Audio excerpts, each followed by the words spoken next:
हजरत इमाम मुस्लिम आए थे, अपने साथ में अपने दो छोटे छोटे बच्चों को लेकर आए थे। जनाब हजरत मोहम्मद और इब्राहिम, दो छोटे छोटे बच्चे। जनाब इमाम मुस्लिम ने उन बच्चों को काजी शुरे साहब के यहाँ पर छोड़ दिया था। अब जनाब इमाम मुस्लिम की शहादत हो गई, काजी साहब को भी फिक्र लग गई, इन बच्चों को किसी तरह से इनके घर तक पहुँचाना है, इन बच्चों को मदीना पहुँचाना है, लेकिन क्या करें, कैसे पहुँचाएं, समझ में नहीं आ रहा था। अल्लाहु अकबर कबीरा। दूसरा मामला ये था कि बच्चों को कैसे बताएं, ए बच्चों तुम यतीम हो गए। वो दो चमने मुस्तफा के महकते हुए फूल, गुलशने मुस्तफा के महकते हुए गुलाब, अल्लाहु अकबर कबीरा, उन्हें कैसे बताया जाए कि तुम यतीम हो गए हो। अल्लाहु अकबर। काजी साहब बच्चों के पास आए, बच्चों को सीने से लगा लिया, बच्चों को प्यार करने लगे। जब आपने बच्चों को प्यार किया, आंखें भर आई, आंखों में आंसू आ गए। बच्चे कहने लगे, ए काजी साहब, आप इस तरह से मोहब्बत और अकीदत का इजहार कर रहे हैं, आपकी मोहब्बत में हमदर्दी नजर आती है, इस तरह से आप हमारे साथ में सुलूक कर रहे हैं कि जैसे यतीमों के साथ किया जाता है। बताइए जरा हमें,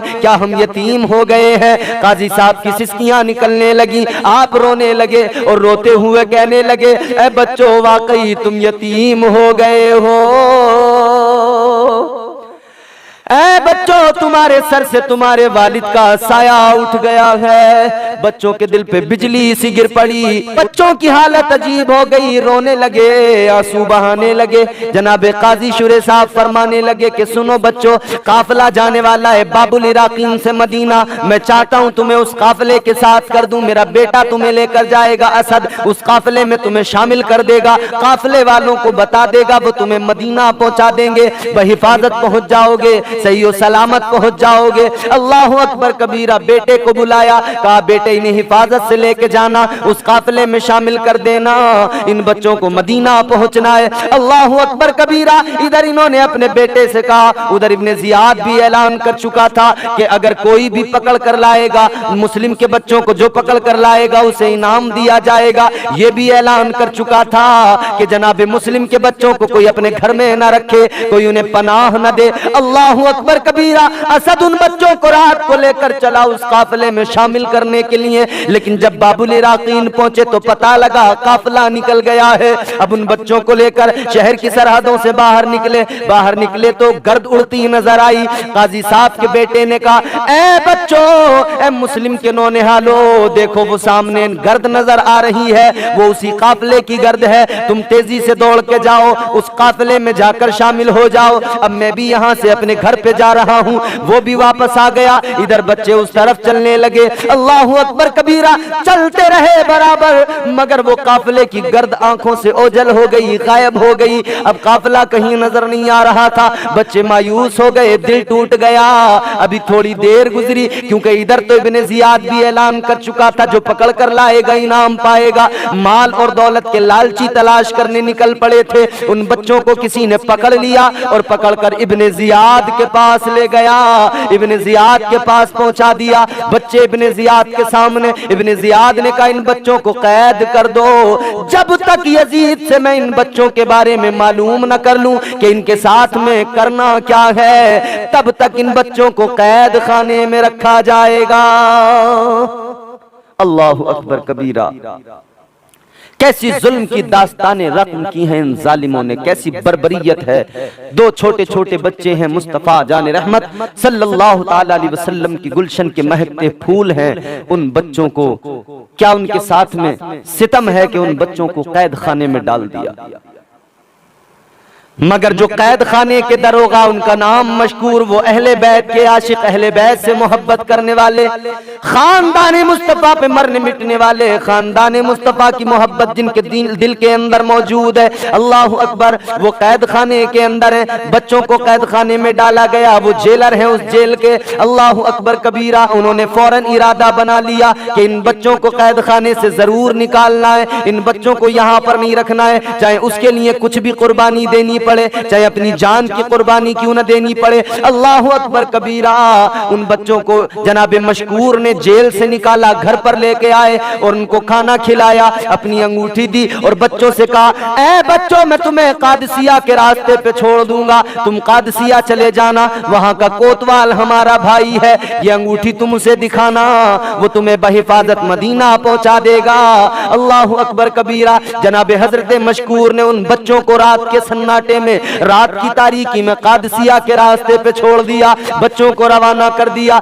बच्चे चल पड़े, इधर जनाब मशकूर भी वापस हो गए, इधर बच्चे जा रहे हैं कादसिया के रास्ते पर, मगर कज़ा व क़द्र के अहकाम नाफिज हो गए हैं, मशीयत तो कुछ और ही चाहती है। सारी रात बच्चे चलते रहे मगर रास्ता भटक गए। बच्चे जहां से चले थे, जब सुबह का उजाला फैला तो देखा वहीं पर मौजूद थे।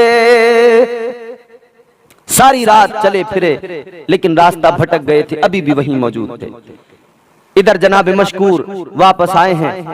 सुबह को जब पता लगा कि बच्चे दोनों कैद खाने के अंदर नहीं है और मशकूर ने उन्हें निकाल दिया है, तो इब्ने जियाद ने दरोगाए जेल जनाब मशकूर को बुलाया और कहा कि तुझे मेरा खौफ नहीं आया, तुझे डर नहीं लगा कि मैं सजा दूंगा, तुझे क्या मिला उन बच्चों को रिहा करके?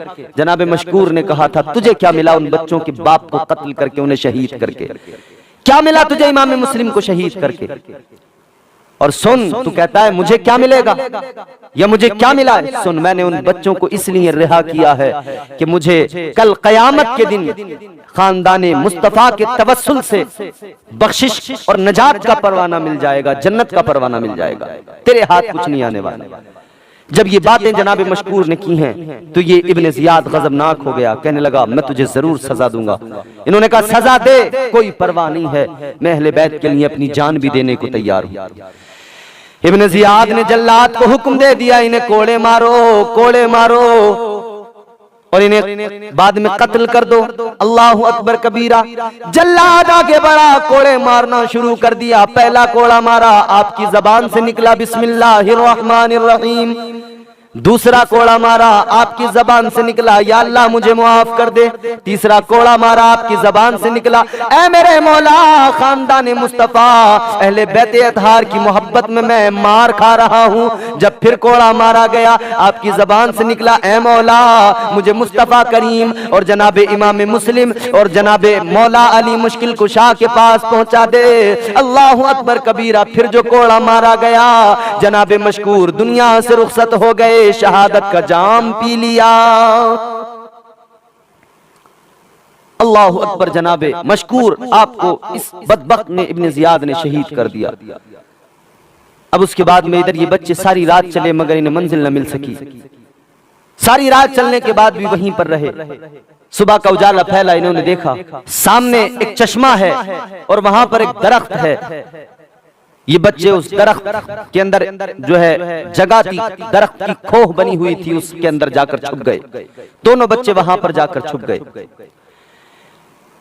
एक लौंडी पानी भरने के लिए चश्मे पर आई, उसने जैसी पानी भरने के लिए अपना बर्तन आगे बढ़ाया चश्मे में डालने के लिए, उसे पानी में दो खूबसूरत चेहरे नजर आए, दो प्यारे प्यारे हसीन चेहरे नजर आए। अल्लाह अकबर। उसने मुड़ के देखा तो पेड़ के अंदर छुपे बैठे हैं दो बच्चे। अल्लाह अकबर। उसने उन बच्चों से कहा है बच्चों कौन हो तुम, यहाँ क्यों छुपे हुए हो? बच्चे डर रहे थे मगर इसने कहा बच्चों डरो नहीं, तुम्हारे खूबसूरत हसीनो जमील चेहरे, तुम्हारे ये प्यारे चेहरे बता रहे हैं तुम जरूर किसी अजीमुल मर्तबत शख्सियत के बेटे हो। अल्लाह अकबर कबीरा। बच्चों की आंखों में आंसू आ गए। बच्चे कहने लगे हम मजलूम हैं, हम गरीबुल वतन हैं, हम जनाबे मुस्लिम के बेटे हैं, मुस्लिम बिन अकील के शहजादे। इतना सुना तो लौंडी की आंखों में आंसू आ गए। कहने लगी बच्चों आ जाओ, मैं अहले बैत से मोहब्बत रखने वाली हूँ और मेरी जो मालकिन है वो भी अहले बैत से मोहब्बत रखती है। आ जाओ आ जाओ, मैं तुम्हें अपनी मालकिन के पास लेकर जाऊंगी। वो अहले बैत की सच्ची आशिक है, वो अहले बैत से मोहब्बत किया करती है। उन बच्चों को वो अपने साथ लेकर गई और अपनी मालकिन के सामने ले जाकर पेश कर दिया। कहने लगी ए मेरी मालकिन सुनो, आज मैं बड़ा अजीम तोहफा लेके आई हूँ। क्या लाई है? कहने लगी मैं जनाबे मुस्लिम बिन अकील के बच्चों को लाई हूँ। तुम अहले बैत से बड़ा प्यार करती हो, लो आज अहले बैत के दो नन्हे फूल लेकर आई हूँ, इनकी जियारत करो, इनका दीदार करो। अल्लाह अकबर कबीरा। उस उस मालकिन ने जैसे इतना सुना खुश हो गई और उस लौंडी को आजाद कर दिया और उन बच्चों को अपने साथ लिया, घर में अंदर लाई, प्यार किया, उनके बाल उनके जुल्फें सवारी, उनके चेहरे धोए, उन्हें तैयार किया, सजाया संवारा, खिलाया पिलाया। बच्चे भी महसूस करने लगे वाकई ये हमसे हमदर्दी करती है, वाकई ये हमसे मोहब्बत करती है। बच्चे उस घर को अपना घर समझने लगे, अपनी पनाहगाह समझने लगे। इस औरत ने बच्चों को खिलाया पिलाया और उसके बाद में जब रात हुई, बच्चे उसी घर के अंदर एक कमरे के अंदर हैं, इसने बच्चों को खिला पिला कर सुला दिया। इधर बच्चे तो सो गए, इसने कोठरी में उस कमरे में ताला लगा दिया और उसके बाद में अपने शोहर का इंतजार कर रही थी। हारिस नाम था इसके शोहर का। अल्लाहु अकबर कबीरा, इसका शोहर घर आया हाफता कांपता हुआ। इसने कहा क्या बात है, इतने थके हुए क्यों हो? कहने लगा खाना लेकर आ, आज बहुत थक गया हूँ। कैसे थक गए? कहने लगा मुस्लिम के बच्चों की तलाश करते करते थक गया, अगर वो बच्चे मुझे मिल जाते तो मुझे खासा इनाम मिल जाता। उन्हीं बच्चों की तलाश में भागते दौड़ते मेरा घोड़ा भी मर गया, मैं थकन से चकनाचूर हो गया हूँ। अल्लाह अकबर कबीरा। वो कहने लगी क्यों अहले बैत के पीछे पड़े हो? जरा सी मालो दौलत के लालच में क्यों अपनी आखिरत को खराब कर रहे हो? कहने लगा मुझे समझाने की जरूरत नहीं है, मैं अच्छा बुरा सब जानता हूँ, तू खाना लगा दे। चुप करा दिया उसको। उसने लाकर खाना लगाया, हारिस ने खाना खाया। खाना खाने के बाद में ये सो गया। हारिस सो रहा था कि रात में बच्चे अचानक उठे। एक भाई उठा, उसने दूसरे को उठाया, भाई उठो जल्दी उठो।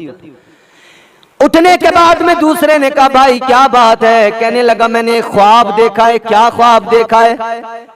बच्चे ने बताया भाई सुनो, मैंने ख्वाब देखा है, मैंने ख्वाब में आका अलैहिस्सलाम को देखा है, अपने वालिद जनाब इमाम मुस्लिम को देखा है और जनाब हजरत मौला अली मुश्किल कुशा को देखा है, मैंने सैयदा फातिमातुज़ ज़हरा को देखा है। मुस्तफा करीम वालिद गिरामी से जनाब मुस्लिम से फरमा रहे हैं ऐ मुस्लिम तुम खुद आ गए, बच्चों को छोड़ आए। तो बाबा ने कहा या रसूल अल्लाह बच्चे भी जल्दी आने वाले हैं, बस अब जो सूरज तुलू होगा बच्चे भी चले आएंगे।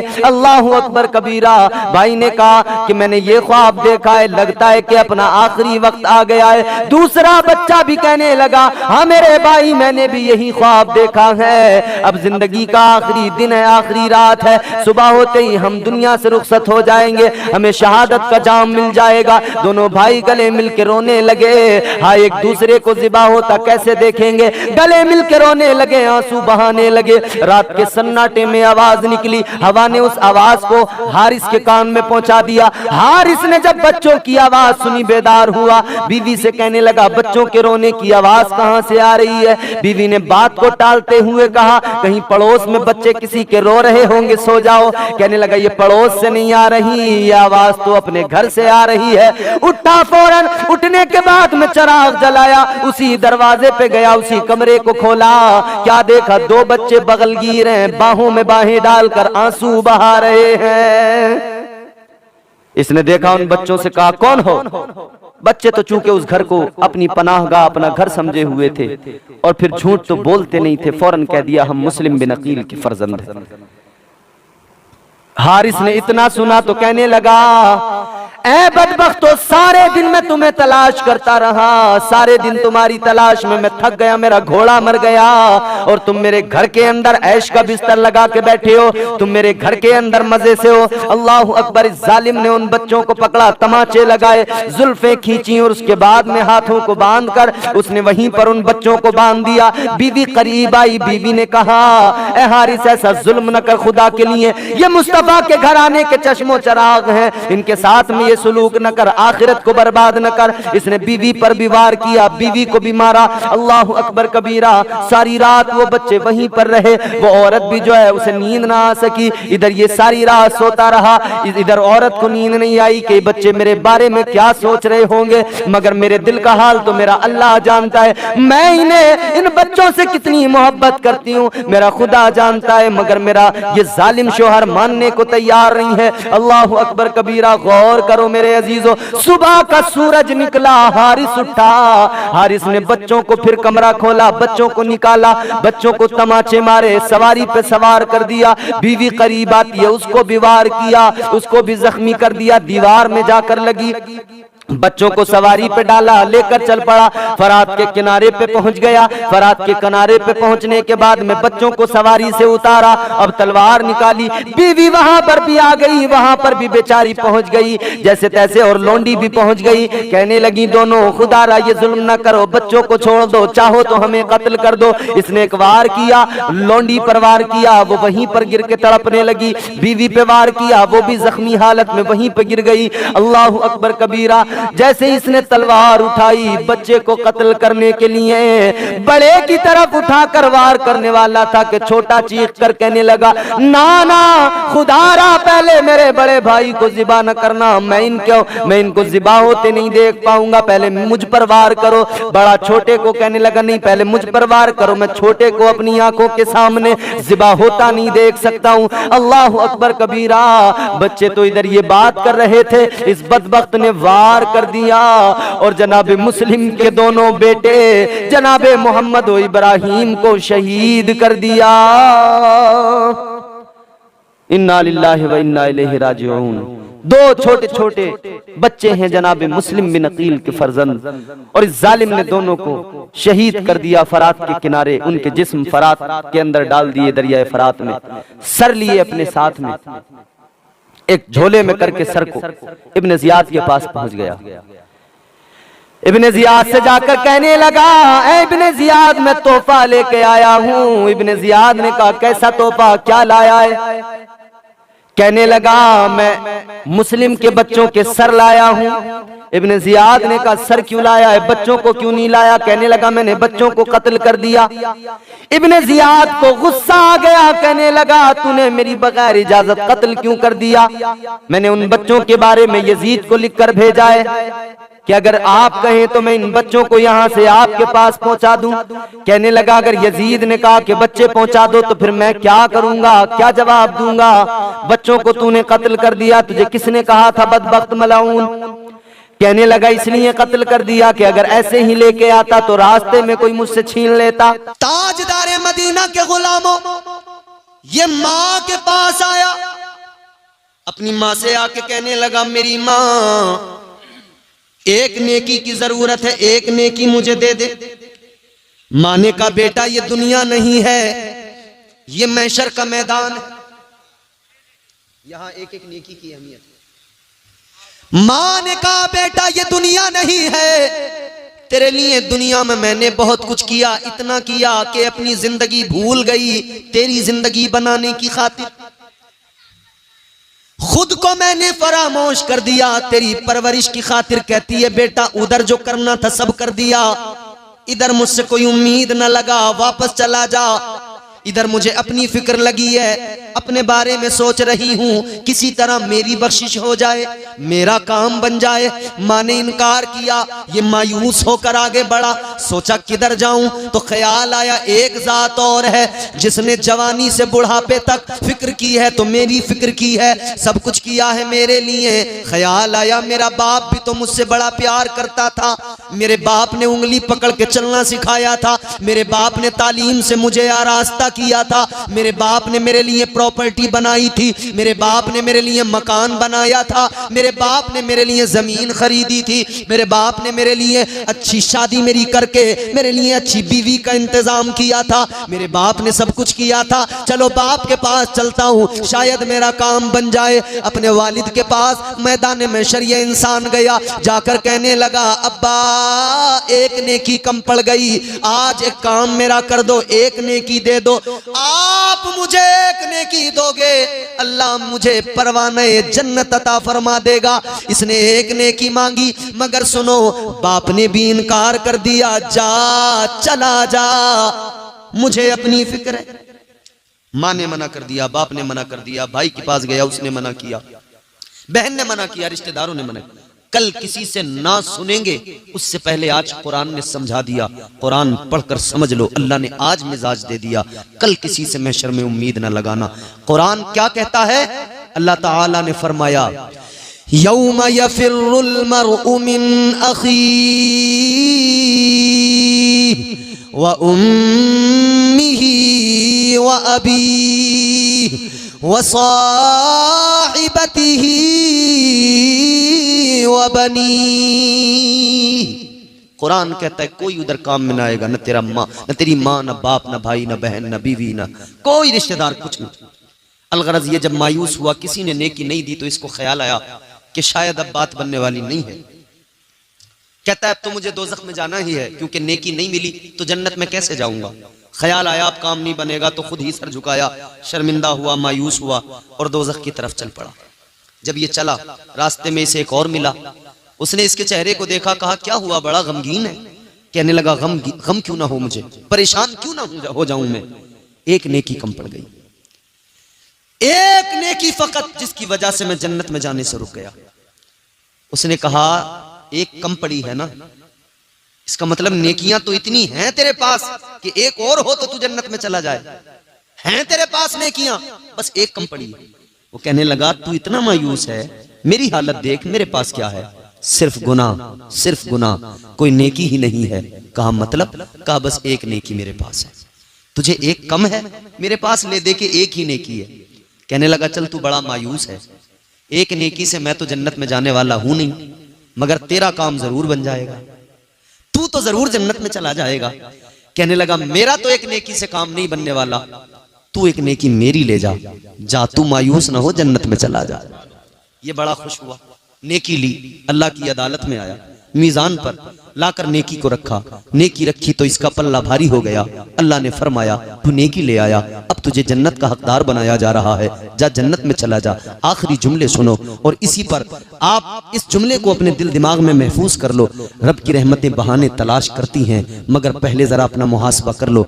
मगर अल्लाह ताला कितना बड़ा करीम है ना, कितना बड़ा प्यार करने वाला, उससे ज्यादा कौन हमें मोहब्बत कर सकता है। इधर ये नेकी लेके आया, अल्लाह ने फरमाया तू जन्नत का हकदार, चला जा। ये जन्नत की तरफ चला, अभी काम बना है, बड़ा खुश हुआ है, अब ये जन्नत की तरफ चला है। अल्लाह ताला ने फरमाया जरा रुक जा। डर गया, घबरा गया, जैसे तैसे काम बना, जा रहा हूं जन्नत में। अल्लाह ताला ने फिर रोक लिया, पता नहीं क्या होगा। परवरदिगारे आलम ने फरमाया जाते जाते एक बात बता कर जा, ये जो नेकी तू लेकर आया किसने तुझे दी, कहां से लेकर आया। मैदान महशर में नफ्सी नफ्सी का आलम है, मगर तुझे ऐसे माहौल में किसी ने नेकी दी है, कौन है वो, किसने दी, कहां से लाया। अब इसने सारा माजरा सुनाया, या अल्लाह फला आदमी मिला उसने दी। अल्लाह ताला ने फरमाया एक काम कर, जन्नत में तो तू जाएगा, मगर जाने से पहले उसे जरा लेकर आ जिसने तुझे एक नेकी दी, उसे जरा बुला कर ला। ये दौड़ के गया, कहने लगा उसको जाकर मिला, उससे जाकर कहने लगा चल तुझे रब की अदालत में जाना है, अल्लाह ने बुलाया है, चल परवरदिगारे आलम ने बुलाया है। इसने जैसे ही कहा वो साथ आया रब की अदालत में। परवरदिगार ने फरमाया तूने इसको नेकी दी, या अल्लाह मैंने दी। अल्लाह ताला ने फरमाया एक बात बता, मैदान महशर में कोई किसी के काम नहीं आ रहा है, सबको अपनी अपनी फिक्र लगी है, मगर तूने जो इसको नेकी दी वजह क्या, क्यों दी। कहने लगा या अल्लाह एक ही नेकी थी मेरे पास, मैंने सोचा मेरा तो कुछ नहीं होने वाला, चलो मेरी नेकी से यही जन्नत में चला जाए। परवरदिगार ने फरमाया मैदान महशर में तूने इसे एक नेकी देकर सखावत का मुजाहिरा किया, सखावत तूने दिखाई। अल्लाह ने फरमाया अब जरा ये बता सबसे बड़ा सखी कौन है, सबसे बड़ा सखी कौन। ये कहने लगा या अल्लाह सबसे बड़ा सखी तो तू है, तुझसे बड़ा सखी तो कोई नहीं। ऐ मेरे परवरदिगार तुझसे बड़ा कायनात में सखी कोई नहीं। अल्लाह ने फरमाया तो सुन ले, जब सबसे बड़ा सखी मुझे मानता है तो सुन ले, तेरी सखावत ये कि तूने एक नेकी देकर इसे जन्नती बनाया, और तेरे रब की सखावत ये कि तेरा रब तेरी इसी अदा पर तुझे जन्नती बना रहा है। वो नवाजने पे आए तो नवाज दे जमाना, वो करीम ही जो ठहरा तो करम का क्या ठिकाना। याद रखो अजीजो अल्लाह ताला बड़ा करीम है, मगर हमें चाहिए हम अपने रब के करीब हों, इस्लाम को पूरी तरह से अपनी जिंदगियों में दाखिल व शामिल करें, इस्लाम के उसूल व ज़वाबित पर अमल करें, इंशाअल्लाह ताला दुनिया भी संवर जाएगी, आखिरत भी संवर जाएगी। जिंदगी इतने सलीके से गुजारी जाए, जिंदगी इतने सलीके से गुजारी जाए, जैसे चादर कोई कांटों से उतारी जाए। क्या बात। परवरदिगारे आलम खालिक़े कायनात रब्बे लम यज़ल व ला यज़ाल का एहसान है। अल्लाह ताला ने जिंदगी अता फरमाई, सांसों का चलना बताता है। अल्लाह ताला हम पर कितना करीम, कितना रहम फरमाने वाला, किस दर्जा अल्लाह का प्यार। याद रखना अजीजा ने गिरामीउल कद्र परवरदिगारे आलम खालिक़े कायनात।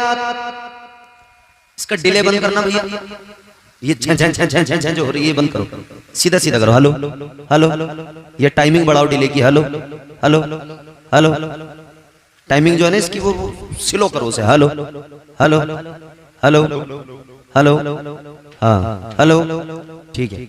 अब जरा मोहब्बत से बोलें सुभान अल्लाह। सुभान अल्लाह। समझ में आ रही बात आपको? ताजदारे मदीना वाली ये कायनात मुस्तफा जाने रहमत के प्यारे दीवानों, अल्लाह ताला ने बड़ा करम फरमाया, परवरदिगार ने बेशुमार एहसान किए हम पर। ये जिंदगी अल्लाह ने अता फरमाई, ये सांसों का चलना बता रहा है, ये दिल की धड़कनें बता रही हैं।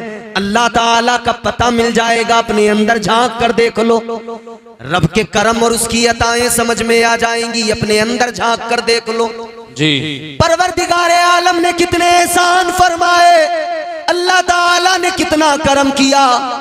अल्लाह ताला ने कुरान मजीद में बंदों को मिजाज दिया, फरमाया वफी अनफुसिकुम अफला तुबसिरून। सुभान अल्लाह। कुरान कहता है अपने अंदर जरा झांक कर देख ले, अपने आप में जरा गौर करके देख ले। ऐ अल्लाह के बंदे अपने ऊपर नजर डाल, अपने ऊपर नजर डाल, खुद को जरा देख ले, खुद को देख, तुझे समझ में आएगा अल्लाह ताला ने तुझे बनाया, उसकी कुदरत तुझे समझ में आएगी। अल्लाह ने तेरी आंखों में जो रोशनी अता फरमाई, दुनिया की सारी टेक्नोलॉजी दम तोड़ जाएगी, सारे डॉक्टर, सारा साइंस दम तोड़ देगा, मगर ऐसी रोशनी आंख में कोई नहीं डाल सकता। अल्लाह ताला ने जो ताकत तेरे हाथ को अता फरमाई, अल्लाह ताला ने जो हाथ को घुमाने की सलाहियत तुझे दी है, कोई चाहे जितने रोबोट बना ले, मगर ये सलाहियत, ये ताकत कोई नहीं डाल सकता है। अल्लाह ताला ने जो तुझे सूंघने की ताकत अता फरमाई है, जो अल्लाह ने अता फरमाई है, वैसी ताकत तुझे कोई अता नहीं कर सकता है। याद रखना, इंसान अल्लाह ताला ने जैसा बना दिया, ये फकत उसका बनाना है। कायनात सारी मिलकर कोशिश कर ले, कोई दूसरा ऐसा बना नहीं सकते हैं जी। क्या बात, क्या बात। मजा नहीं आ रहा माइक में आपके, न जाने क्यों। शायद या तो मैं माइकों पर नहीं बोलता, ऐसा भी हो सकता है, मुझे तजुर्बा ना हो माइकों का। जोर से बोलें सुभान अल्लाह। सुभान अल्लाह। अजीजाने गिरामीउल कद्र, वो हमारा परवरदिगार है, वो खालिक़े कायनात, उसकी शान क्या सुनो। मैं आपको कुरान सुनाऊंगा, अल्लाह का फरमान सुनाऊंगा, मुस्तफ़ा की हदीस से सुनाऊंगा, बस आप थोड़ा सा इत्मीनान से सुनते रहें। परवरदिगारे आलम खालिक़े कायनात,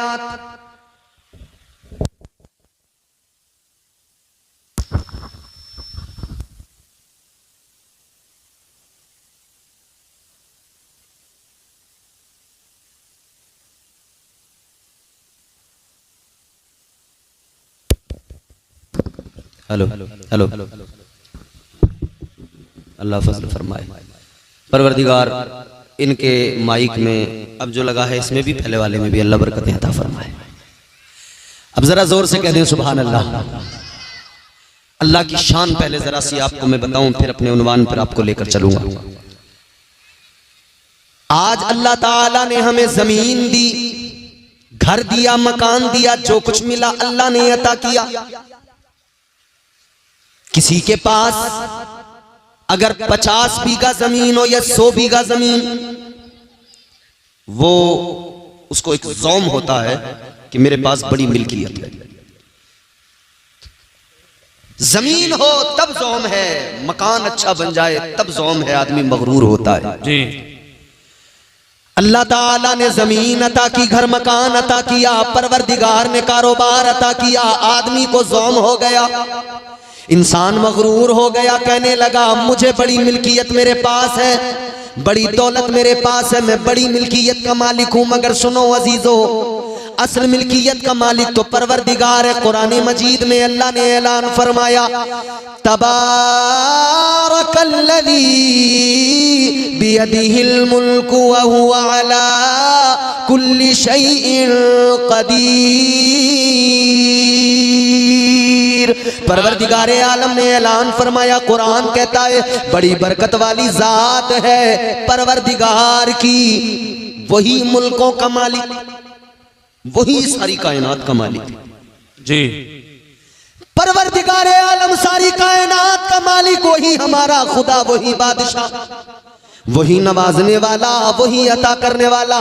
उस परवरदिगार के बेशुमार एहसानात, मगर सबसे बड़ा एहसान ये कि अल्लाह ताला ने हमें अपने महबूब का उम्मती बना दिया। सबसे बड़ा एहसान ये अल्लाह ताला ने हम गुनहगारों को अपना प्यारा महबूब अता फरमाया। अल्लाह अकबर, गौर कीजिए अजीजों, वो प्यारा महबूब अल्लाह ने अता फरमाया कि जिन्होंने सारी रातें अपनी रोते रोते उम्मत के गम में गुजार दी। अल्लाह अकबर कबीरा। मुस्तफ़ा जाने रहमत के गुलामों, आज हमें जो कुछ मिला है अल्लाह ने अता किया है, मगर सदका मदीने वाले मुस्तफ़ा का है। आज के जलसे में आने वालों, एक बात जरा तवज्जो से सुनना और दिल की तख्ती पे लिख के लेके जाना। परवरदिगार ने हमसे पहले भी न जाने कितनों को पैदा किया, पहले भी कितनी उम्मतें दुनिया में आई, मगर अल्लाह ने हम पर खुसूसी करम फरमाया। पहले वालों का हाल क्या था? अगर वो गुनाह किया करते थे अल्लाह ताला का अजाब आ जाता था, अगर वो नाफरमानियां किया करते थे रब का अजाब आ जाता था।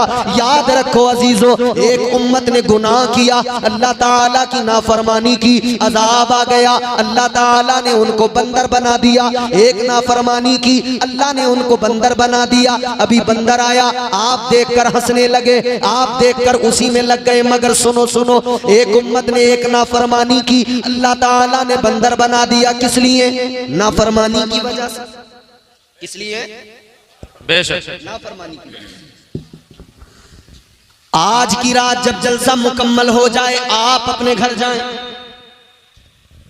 घर पे जाना, आईना उठाना, अपना चेहरा देखना और चेहरा देखकर अल्लाह का शुक्र अदा करना। अल्लाह की बारगाह में कहना, मौला तेरा बड़ा करम है, उन्होंने एक नाफरमानी की, तूने उनको बंदर बना दिया। मैं तो रात दिन नाफरमानी करता हूं, सुबह से लेकर रात तक नाफरमानियां। ऐ मेरे परवरदिगार, इतनी नाफरमानियों के बावजूद भी तूने मुझे बंदर नहीं बनाया। मैं सुबह बिस्तर से उठता हूं, नाफरमानी करता हूं, दिन भर मैं झूठ भी बोलता हूं, गीबत भी करता हूं, चुगलियां भी करता हूं, मगर तूने मुझे बंदर नहीं बनाया। इतनी नाफरमानियों के बावजूद भी अल्लाह ने बंदर नहीं बनाया, चेहरा नहीं बिगाड़ा, अल्लाह ने चेहरे मस्ख नहीं किए। अल्लाह का शुक्र अदा करना, मौला तेरा बड़ा करम है। या अल्लाह, इतनी नाफरमानियों के बावजूद भी मेरा चेहरा सलामत है। और एक बात और याद रखना, अल्लाह ताला का शुक्र अदा करना और इसको अपना कमाल न समझ लेना, अपनी इबादतों का कमाल न समझ लेना। ये न समझ लेना कि मेरे सजदों ने मुझे बचाया है, ये न समझ लेना कि मेरी इबादतों ने मुझे बचाया है। याद रखना, अगर अजाब नहीं आता तो ये हमारे आपके सजदों का कमाल नहीं है, ये मदीने वाले मुस्तफा का कमाल है। नारे तकबीर, नारे रिसालत, मसलके आला हजरत उलमा अहले सुन्नत जिंदाबाद जिंदाबाद, सुभान अल्लाह। ये हमारे सजदों का कमाल नहीं, मुस्तफा का कमाल है। ये मुस्तफा का सदका है जो अल्लाह का अजाब नहीं आता।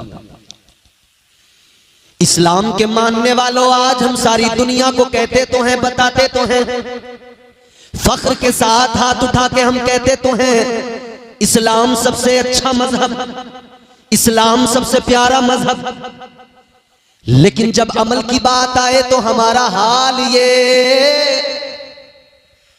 हम इस मजहब मुहज्जब के उसूलों ज़वाबित को अपनाने को तैयार नहीं, इस्लाम के उसूलों पर अमल करने को तैयार नहीं। इस मजहब ने हम पर जो चीजें नाफिज की, मुस्तफा जाने रहमत के फरामीन के जरिए जो पैगामात हम तक पहुंचे, क्या है इस्लाम? इस्लाम यही है, आप ईमान लाने के बाद शरीयत मुस्तफा पर अमल करें। अल्लाह ताला ने नमाज फर्ज फरमाई 5 वक्त की। आपका काम, हमारा काम कि हम 5 वक्त बाजमात नमाज अदा करें। अल्लाह ताला ने प्यारे मुस्तफा ताजदार मदीना के जरिए जो अहकामात हम तक पहुंचाए, हमारी जिम्मेदारी हम अमल करें।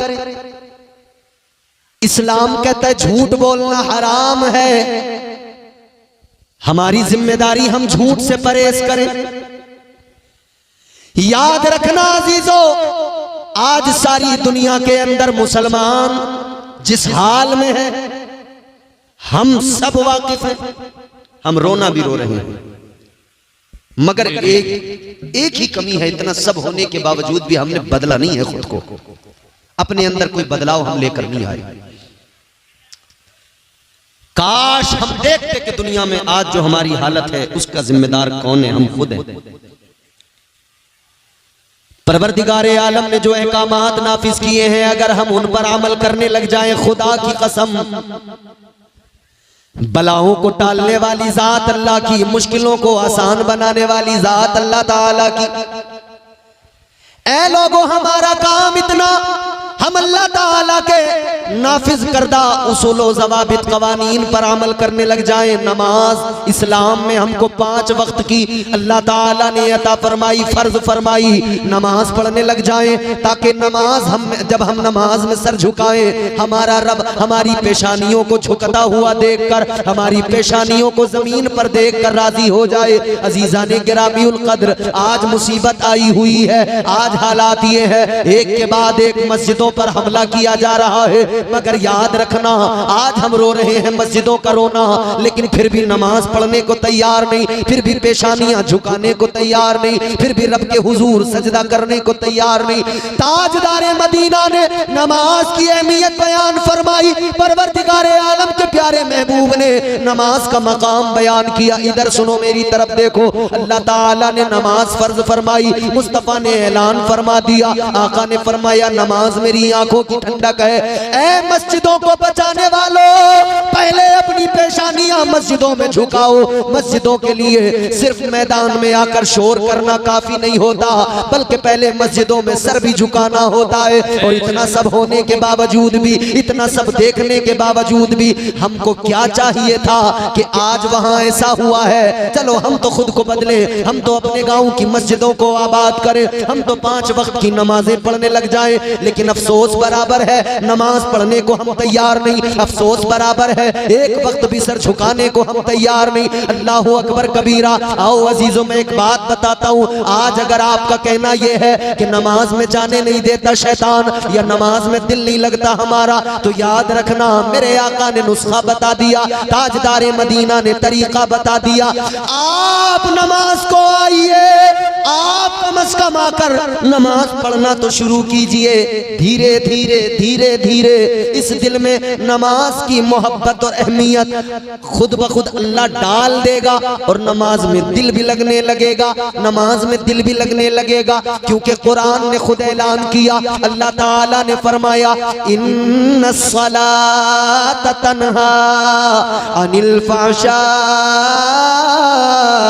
वल मुनकर। अल्लाह ने फरमाया नमाज बेहयाइयों से, बुरी बातों से रोकती है। सुभान अल्लाह, सुभान अल्लाह। एक अकेली नमाज है, मगर रोकती है न जाने कितनी बुराइयों से। मजे की बात मैं आपको बताऊं, नमाज बेहयाइयों से, बुराइयों से रोकती है, मगर जितना आदमी का नमाज में दिल नहीं लगता ना, उससे कहीं ज्यादा नमाज की बात सुनने में दिल नहीं लगता। ये भी एक सच्चाई है। जी जी जी। नमाज की बात भी सुनना आदमी को गवारा नहीं है। जलसों में तो ये सोच रहे हैं लोग कि बस बाहर से मौलाना आए और एक रात में तमाम गांव को जन्नती बना के चले जाए। मौलाना के बाप की जन्नत नहीं है, अल्लाह पाक की जन्नत है। दुनिया भर का कोई भी मौलवी आए, आपको एक रात में जन्नती नहीं बना सकता। याद रखना जन्नत अल्लाह ताला की मालिक मुस्तफा, जन्नत में जाना है तो उसी तरीके से जाओगे जो तरीका मुस्तफा ने अता फरमाया है। सुभान अल्लाह, सुभान। एक शख्स मेरे हुजूर की बारगाह में आया, जज़ाकल्लाह खैर। आका की बारगाह में आया एक शख्स, कहने लगा हुजूर कलमा तो पढ़ लूं, ईमान तो ले आऊंगा, मगर नमाज नहीं पढ़ूंगा। सुने, बहुत तवज्जो से सुने। इसका मतलब यह है कि नमाज वाकई इंसान की तबीयत पे उसे वक्ती तौर पर गिरा तो गुजरती है, मगर इसके फवाइद बड़े हैं। सुभान अल्लाह। और जब एक बार इंसान आदी हो जाए तो फिर उसका दिल भी नहीं लगता है बगैर नमाज के।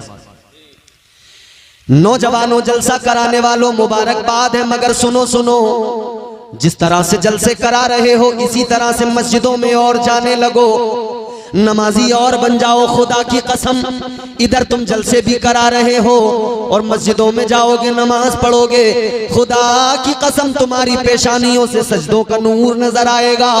सारी दुनिया जब नौजवान को, इस नमाजी को देखेगी, इसका खौफ दुनिया पे ऐसा होगा कोई आंख मिलाने वाला नहीं होगा।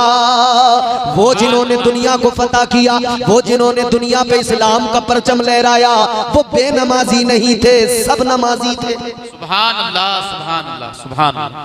बहुत। जिन्होंने कैसर और किसरा को फतह किया था, जिन्होंने रोम की हुकूमत का तख्ता पलट दिया था, वो बेनमाजी नहीं थे, सब नमाजी थे। हम तो चैनो सुकून की जिंदगी गुजार रहे हैं, फिर भी नमाज नहीं पढ़ते। उन्होंने तो तलवारों के साये में नमाजें अदा की, हम तो बड़े मजे की जिंदगी गुजार रहे हैं, गोश्त से रोटी खा रहे हैं, बिरयानियां खा के नमाज नहीं पढ़ रहे। उन्होंने सूखे हुए चमड़े पानी में भिगो भिगो कर उनको चबा चबा कर पेट की आग बुझाई, या कुछ ना मिला तो फाके किए, मगर फिर भी उन्होंने नमाजें अदा की, फिर भी उन्होंने सजदे किए। ये उनकी बात थी। आज हम चाहते तो ये है दुनिया को फतह कर लें, मगर एक वक्त नमाज पढ़ने को तैयार नहीं। इरादा तो ये है कि हम सारी दुनिया को फतह कर लें, मगर नमाज एक वक्त की पढ़ने को तैयार नहीं। एक शख्स हुजूर की बारगाह में आया, कहने लगा हुजूर कलमा तो मैं पढ़ लूंगा, मगर नमाज नहीं पढ़ूंगा। ईमान तो ले आऊंगा, मगर नमाज नहीं पढ़ूंगा। आका ने फरमाया अच्छा नमाज नहीं पढ़ोगे? का नहीं पढ़ूंगा। तो हुजूर ने पता क्या फरमाया? हुजूर ने फरमाया चलो एक काम करो, तुम कलमा पढ़ो, बस 40 दिन नमाज पढ़ लो, उसके बाद में तुम्हारी मर्जी, मत पढ़ना। बोलो ना सुभान अल्लाह, सुभान अल्लाह, जोर से बोलो। कितने दिन? आका ने फरमाया बस 40 दिन नमाज पढ़ो, बस 40 दिन पढ़ लो। ताजदारे मदीना वाली ये कायनात मुस्तफा जाने रहमत ने फरमाया 40 दिन नमाज पढ़ लो, फिर तुम्हारी मर्जी, मत पढ़ना। इतना सुना तो कहने लगा चलो इतना तो कर ही लूंगा, 40 दिन में क्या है, पढ़ लूंगा जी। मुस्तफा जाने रहमत ने कलमा पढ़ाया, उसने कलमा पढ़ा, ईमान ले आया। सुभान अल्लाह। कलमा पढ़ लिया, 40 दिन नमाजें पढ़ने को राजी हो गया, कहने लगा पढ़ लूंगा। पहला दिन 5 वक्त बाजमात नमाज अदा की। नबी के सहाबा से कहने लगा देखो तुम्हें सारी जिंदगी पढ़ना है, मुझे बस 40 दिन। कहते आज पहला दिन है, आज के बाद में 39 दिन रह जाएंगे। दूसरा दिन आया, इसने नमाजें पढ़ी, कहता है अब 38 दिन रह गए। दिन गिनता रहा, नमाजें पढ़ता रहा, दिन गिनता रहा, नमाजें पढ़ता रहा। जब वक्त गुजरता गया, वक्त गुजरता गया, दिन कम होते गए। जब 39 दिन होने को आए, सबसे कह रहा था अब बस देखो मेरी छुट्टी होने वाली है, तुम पढ़ते रहना सारी जिंदगी भर नमाजें, मेरा काम खत्म, 40 दिन हो जाएंगे, छुट्टी। आखिरी दिन आ गया, 40वां दिन। नमाज पढ़ने आया मस्जिद के अंदर। आखिरी दिन आया, फजर पढ़ी, जोहर पढ़ी, मगरिब, ईशा। जब ईशा की नमाज पढ़ने आया, आखिरी नमाज इसे लग रहा था ये मेरी आखिरी नमाज है। नमाज ईशा अदा की। नमाज ईशा पढ़ने के बाद में घर जाने लगा, सबसे मुलाकात करता है, साहबा से कहते चलो अब तुम पढ़ते रहना, हमारा हो गया काम। मगर मेरे अजीजों, जब नमाज पढ़ के ये चला गया, सारे सहाबा चले गए, दिन आ गया 41वां, फजर का वक्त हुआ। फजर का वक्त हुआ, नमाजी जब मस्जिद की तरफ आए, मेरे मुस्तफा के सहाबा जब मस्जिद की तरफ आए, ताजदारे मदीना के सहाबा ने देखा जो आदमी रात कह रहा था मेरी छुट्टी, कल से नहीं पढ़ूंगा, आज फजर की नमाज में सबसे पहले आके मस्जिद में बैठ गया। नारे तकबीर, नारे रिसालत, इस्लाहे मुअशरा कॉन्फ्रेंस जिंदाबाद, सुभान अल्लाह। 41वें दिन सबसे पहले मस्जिद में आ गए। वाह। साहबा ने आकर देखा ये तो मना कर रहा था, अब नमाज नहीं पढ़ूंगा, मस्जिद में कैसे आया? मेरे मुस्तफा जाने रहमत के प्यारे दीवानों, गौर करो, 41वां दिन है, सबसे पहले मस्जिद में आ गया, मस्जिद में बैठ गया नमाज के लिए। जब सबसे पहले आया, देखा तो साहबा ने मालूम किया तू तो रात तक कहता था अब नमाज नहीं पढ़ूंगा, रात तक कहता था सुबह से मेरी छुट्टी, क्या हुआ जो तू नमाज पढ़ने मस्जिद में सुबह सुबह चला आया, सबसे पहले फजर की नमाज में आ गया? कहने लगा रात तक तो मैं भी यही सोच रहा था, अब मुझे नमाज पढ़ने की जरूरत नहीं है, अब मेरा काम हो गया, वादे के मुताबिक 40 दिन मैंने नमाज पढ़ ली, अब मुझे नमाज पढ़ने की जरूरत नहीं, अब मुझे सजदे करने की जरूरत नहीं, अब मुझे बंदगी की जरूरत नहीं। कहने लगा मगर जब मैं रात जाकर बिस्तर पे सोया, जब मैं रात जाकर बिस्तर पे लेटा, कहता है मुझे सारी रात नींद नहीं आई, करवटें बदलता रहा, मेरे दिल में एक हलचल सी पैदा हो गई, मेरा दिल मुझसे कहने लगा तू नमाज पढ़ने नहीं जाएगा, वो नमाज जो नबी की आंखों की ठंडक है। मेरा दिल मुझसे कहने लगा तू नमाज पढ़ने नहीं जाएगा, वो नमाज जिस नमाज में तेरी तबीयत को शादगी मिलती है, तेरी तबीयत को आराम मिलता है, तेरे दिल को सुकून मिलता है। कहता है सारी रात में बिस्तर पे करवटें बदलता रहा, सारी रात नींद नहीं आई, सारी रात करवटें बदलने के बाद में इस नतीजे पे पहुंचा कि अब नमाज के बगैर मुझसे रहा नहीं जाएगा। कहने लगा 40 दिन की नमाज ने मुझे ऐसा बदल दिया, अब कोई मुझे रोकेगा तब भी मैं रुक नहीं पाऊंगा, बल्कि अब मैं जब नमाज पढ़ूंगा तभी मेरे दिल को सुकून आएगा। सुभान अल्लाह, सुभान अल्लाह, बहुत खूब। कहता है अब अगर नमाज नहीं पढ़ूंगा तो मेरे दिल को करार ही नहीं मिलेगा, सुकून ही नहीं मिलेगा। ये नमाज वो है कि बंदा पढ़ने तो लगे, दिल खुद ब खुद लग जाता है। एक अल्लाह वाले थे, एक बुजुर्ग थे, उनकी बारगाह में एक शख्स आया, कहने लगा हुजूर नमाज में दिल नहीं लगता। आप लोगों का लगता है दिल? ये बड़ा खतरनाक सवाल है। लगता तो 5 वक्त की पढ़ते, नहीं पढ़ते हो तो मतलब साफ है कि लगता नहीं है। मगर सुनो, जिनका नहीं लगता है उनके लिए बात बता रहा हूं, बड़े फायदे की बात बता रहा हूं, जिनका नमाज में दिल नहीं लगता है। अल्लाह वाले की बारगाह में एक आने वाला आके कहने लगा नमाज में दिल नहीं लगता, क्या करूं? अल्लाह वाले ने फरमाया सुन, नमाज में अगर तेरा दिल नहीं लगता तो तुझे खुशखबरी सुना रहा हूं। कहा कैसी खुशखबरी? अल्लाह वाले ने फरमाया खुशखबरी ये है, अगर तेरा नमाज में दिल नहीं लगता है तो तुझे डबल सवाब मिलेगा, तू बस नमाज पढ़ता रहे। सुभान अल्लाह। नमाज में दिल भले नहीं लगता है मगर तू पढ़ता रहे, तुझे डबल सवाब मिलेगा। कहने लगा हुजूर डबल कैसे? फरमाने लगे डबल इसलिए मिलेगा, एक तो ये कि तेरा दिल नहीं लगता, तबीयत नहीं लगती, फिर भी पढ़ रहा है तो शैतान के वसवसों से, शैतान के मकर से बच कर आ रहा है, खुद को जबरदस्ती नमाज के लिए ला रहा है। इस जबरदस्ती आने और लाने पर, दिल ना लगने के बावजूद नमाज पढ़ने पर, एक तो इस पर तुझे सवाब मिलेगा और दूसरा नमाज पढ़ने पर अल्लाह तुझे सवाब अता करेगा। फरमाने लगे अगर तेरा दिल नमाज में नहीं लगता और ज्यादा पढ़, अल्लाह ताला डबल सवाब अता फरमाएगा, परवरदिगार तुझे मजीद सवाब अता फरमाएगा। याद रखना अजीजों, अगर दिल नहीं लगता है और ज्यादा पढ़ो ताकि अल्लाह ताला डबल सवाब अता फरमाए। तो इस्लाम का पहला ज़ाब्ता तो यह है कि आप नमाजी बने, पहला उसूल तो यह है कि बंदा नमाजी बने। लेकिन हमने मुआशरे में ऐसे भी लोग देखे जो नमाजी तो हैं, नमाज तो पढ़ते हैं, मगर नमाजों को बचा नहीं पाते। जितना जरूरी नमाज पढ़ना, उसको बचाना भी उतना जरूरी। पहली चीज ये, आदमी नमाज पढ़े तो उसकी नमाज की क्वालिटी ये हो कि उसकी नमाज उसे बुराइयों से बचाए, उसकी नमाज उसे बेहयाइयों से बचाए, उसकी नमाज उसे गीबत करने से बचाए, चुगली करने से बचाए। हमने तो अपने मुआशरे में देखा है, आदमी मस्जिद से नमाज पढ़ के निकलता है, दरवाजे पे आके झूठ बोलने लगता है। आदमी मस्जिद से नमाज पढ़ के निकला, किबला मस्जिद के दरवाजे से उसने गीबत करना शुरू कर दिया। कोई और भी नहीं मिला तो इमाम की। याद रखना, नमाज पढ़ना फर्ज है, नमाज को बचाना भी जरूरी। नहीं बचा सके तो क्या,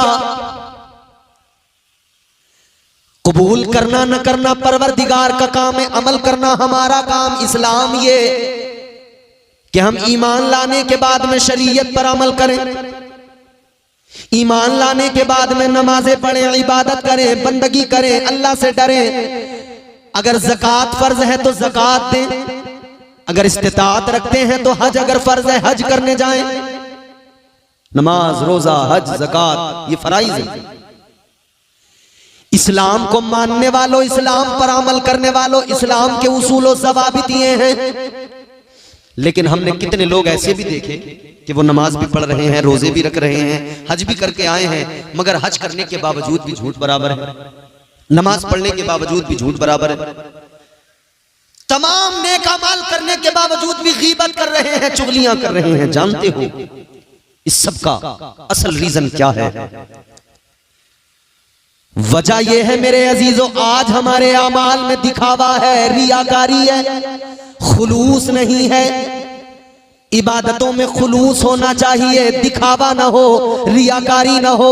खुलूस अपनी अमल में शामिल करो, खुलूस अपने अमल में पैदा करो। खुलूस ना हो तो अमल किसी काम का नहीं, खुलूस ना हो तो अमल का कोई फायदा नहीं। अल्लाह अकबर कबीरा, गौर फरमाइए। ये इस्लाम है, ये प्यारा इस्लाम जो बंदे को हर तरह से संवारता है, हर तरह से आरास्ता करता है। पैदा होने से लेकर कब्र की आगोश में जाने तक इस्लाम तमाम जिंदगी का सलीका सिखाता है, इस्लाम तमाम जिंदगी गुजारने का ढंग अता फरमाता है। जब बच्चा पैदा हो आपको करना क्या है ये भी इस्लाम बता रहा है। जब बच्चा आपका बड़ा हो उसकी तरबियत कैसे करना है ये भी इस्लाम सिखाता है। जब आपका बच्चा जवान हो जाए तब वो जिंदगी कैसे गुजारे ये भी इस्लाम सिखाता है। और जब बुढ़ापा आ जाए तो बूढ़े के साथ में फिर उसकी औलाद को क्या करना है और औलाद के साथ में इस बुजुर्ग को कैसे रहना है ये भी इस्लाम सिखाता है। फिर इस्लाम ये भी सिखाता है कि जब बंदा कब्र में जाए तो कब्र में कैसे उतारना है, कब्र में उतारने का तरीका क्या है,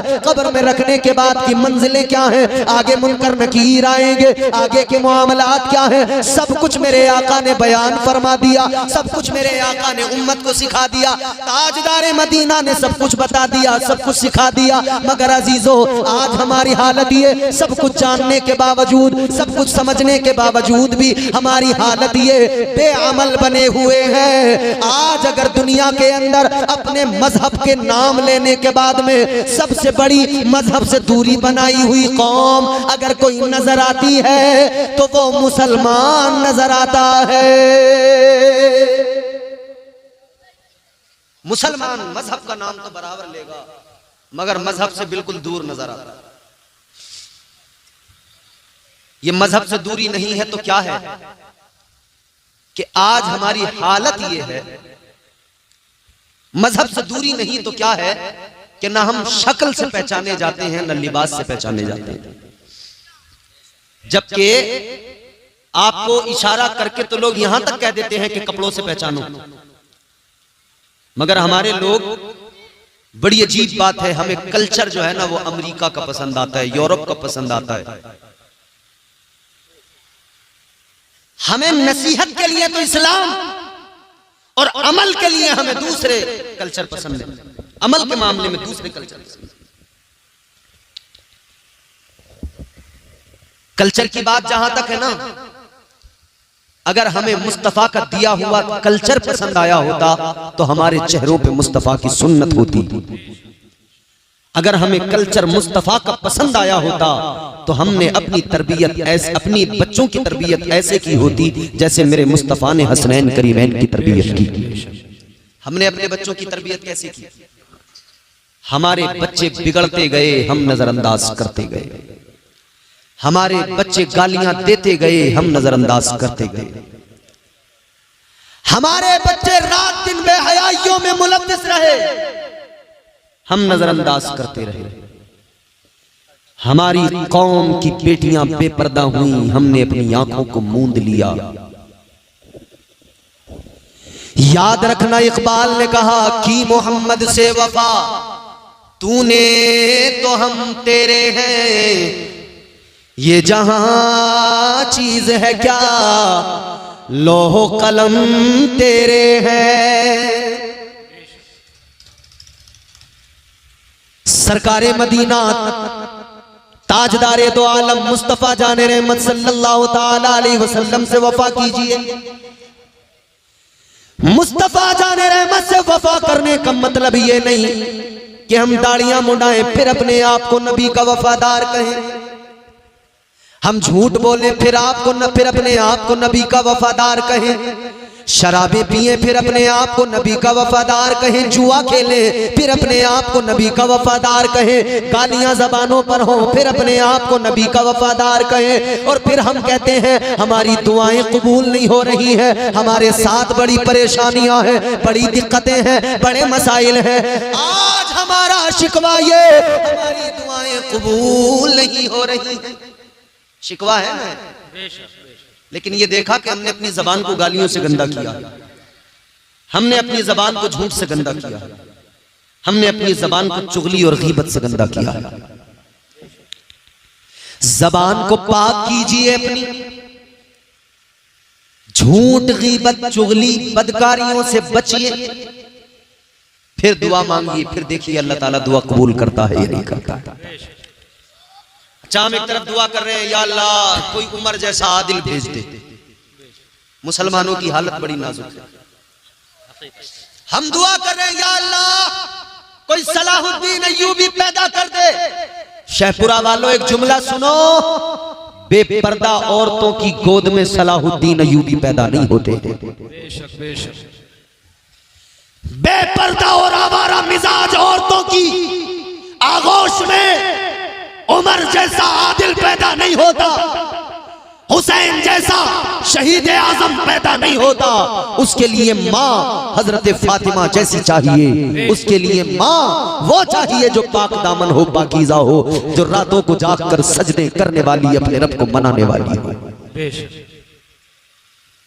माँ भी ऐसी चाहिए, तब वो पैदा होंगे। आज हमारी माएं जैसी हमारी मुआशरे की औरतें वैसे बच्चे। जब औरतें नाच रही हैं तो बच्चा भी पैदा होती नाच रहा है। जब औरतों की जबान अच्छी नहीं, गालियां हैं जबान पर, तो पैदा होने के बाद जैसे उसने बोलना सीखा, सबसे पहले उसने भी साथ साथ ये सीखा। जहां अम्मा अब्बा ये चीज ये अल्फाज सीखे तो अम्मा अब्बा को गालियां देते सुना तो फिर उसने भी गालियां सीख ली। छोटे छोटे बच्चे क्या आपने देखा नहीं, इन्हें कहां से कहीं से कोई, आप बच्चे को कलमा नमाज सिखाएं, इमाम के पास भेजें, तब जाकर सीखता है। गालियां सिखाने के लिए आपने किसी ट्रेनिंग सेंटर में भेजा, किसी स्कूल में भेजा? बताइए, किसी स्कूल में भेजा कि यहां पे गालियां सीखेगा? नहीं ना, खुद सीखा। कैसे सीखा? जब उसके सामने बार बार गालियां दी जा रही थी, वो खुद ब खुद सीख गया। इसी तरह से अगर उसके सामने बार बार कुरान पढ़ा जाता, वो खुद ब खुद कुरान पढ़ने वाला बन जाता। अगर उसके सामने उसकी माँ नमाज पढ़ती, बाप नमाज पढ़ता, वो देखता, उसकी आंखें बार बार उस मंजर को देखती, वो भी मुसल्ला बिछा के नमाज पढ़ने वाला नमाजी बन जाता। हम बच्चों को जो कहते हैं ना कि हमारे साहब नौजवान बिगड़ गए, नौजवान बिगड़ गए, नौजवान नहीं बिगड़े, पहले हमारे बुढ़े बिगड़े तब नौजवान बिगड़े। बुरा ना माने मेरी बात, पहले हमारे बुजुर्ग बिगड़े तब नौजवान बिगड़े, क्योंकि इन बुजुर्गों ने जब इनके सामने गालियां दी, ये कभी बच्चे थे, ये बचपन से जब बड़ों की गालियां सुनते आए तो इनकी जबानों पर भी गालियां आ गई। जब बड़ों से इन्होंने बचपन से देखा कि हमारे जो बड़े थे आज बुजुर्ग हुए हैं, कल जब हमने इन्हें देखा था ये डांस करते थे, तो फिर नौजवान भी वही सीखा है डांस करना। कल जो करते देखा था आज का नौजवान वही कर रहा है। याद रखना मेरे अजीजों, जिम्मेदारी हमारी है, हम कैसे तरबियत करते हैं अपने बच्चों की, जिम्मेदारी हमारी है। जैसे हमने जरूरी समझा है कि बच्चे के लिए जमीन खरीदना है, जैसे हमने जरूरी समझा है बच्चों के लिए मकान बनाना है, जैसे हमने जरूरी समझा है बच्चों की शादियां करना है, जैसे हमने जरूरी समझा है बच्चों के लिए अच्छे इंतजामात करने हैं, जैसे हमने जरूरी समझा है इन सारी चीजों को, वैसे ही काश हमने जरूरी समझा होता कि बच्चों की तरबियत अच्छा करना है, हमने समझा होता अपने बच्चों को काबिल बनाना है, हमने समझा होता बच्चों को बुरे माहौल से बचाना है, बच्चों को गंदे माहौल से बचाना है, हमने अपने ऊपर लाजिम कर लिया होता हम अपने बच्चों को कुरान का कारी बनाएंगे, हम अपने बच्चे को दीन का इल्म देंगे, हम अपने बच्चे को मुस्तफा की शरीयत से वाकिफ कराएंगे, ताकि हमारा बच्चा कल बड़ा होकर डांसर ना बने बल्कि ये मुस्तफा का आशिक बने, और ये झूमे तो किसी दुनिया के बेहया और बदतमीज किसी सिंगर के गाने पे नहीं, बल्कि ये झूमे तो मुस्तफा की नातों को सुनकर झूमता नजर आए, मुस्तफा जाने रहमत के नगमे सुनकर झूमता नजर आए, और कुरान की आयतों को सुनकर झूमता नजर आए। नाराए तकबीर, नाराए रिसालत, मसलके आला हजरत मौलाना इम्तियाज साहब क़िबला, नाराए तकबीर। खत्म। तरबियत करना हमारी जिम्मेदारी, ईमानदारी के साथ खुद फैसला करें।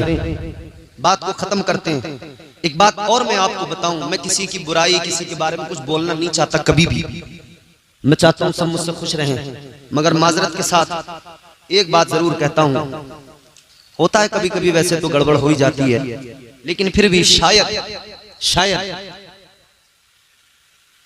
मैं ये तो नहीं कहता कि साहब सब कुछ अच्छा ही है, मगर एक चीज जरूर आपकी मेरी मनपसंद नहीं थी, वो ये माइक था आपका, जिसने मुझे पूरी बोलने ही नहीं दिया। मैं आपकी माइक की बुराई नहीं कर रहा, मशीन अच्छी है, शायद कि आज की सेटिंग आपसे नहीं हो पाई हो, वल्लाहु आलम, लेकिन हाँ बोलने नहीं दिया माइक ने।